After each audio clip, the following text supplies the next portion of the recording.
When you make a call with your cell phone, you want it to sound clear and not drop out, right? Well, more cell phone towers help. They're popping up on rooftops around the valley, but are they breaking federal safety rules meant to keep you safe? All News CBS 5's Jason Berry investigates.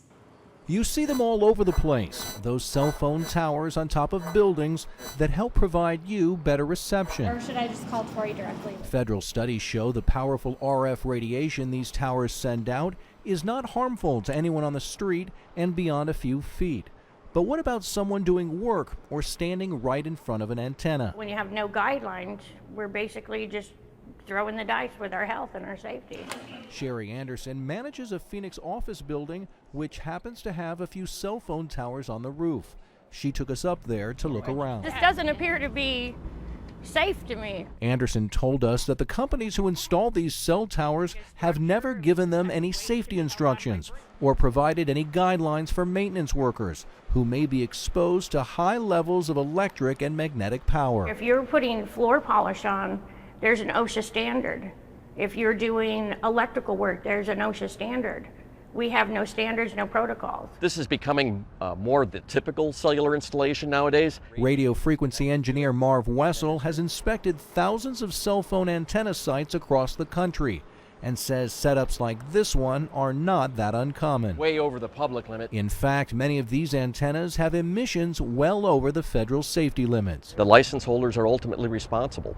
It's their responsibility when they get a license that they ensure that the NEPA rules are followed, and if that's not happening, ultimately they're the ones that will have to shoulder the blame. But there's a problem. Some cell phone carriers haven't exactly rushed out to protect the public and ensure that workers or anyone else are not exposed to RF radiation, which studies have shown can cause neurological problems and other health issues, including cancer. This antenna is very accessible to pretty much anybody that has access to this neighborhood. Wessel showed us another site in a community near Camelback Mountain in Phoenix, where residents and maintenance crews can walk right up to an antenna. It's 65% of the limit right here. The RF radiation signals interfered with our camera, and the only thing keeping people away is a plastic chain and some PVC pipe. According to Wessel, the FCC doesn't have the time or manpower to inspect these sites or respond to complaints. A bunch of signs around up here.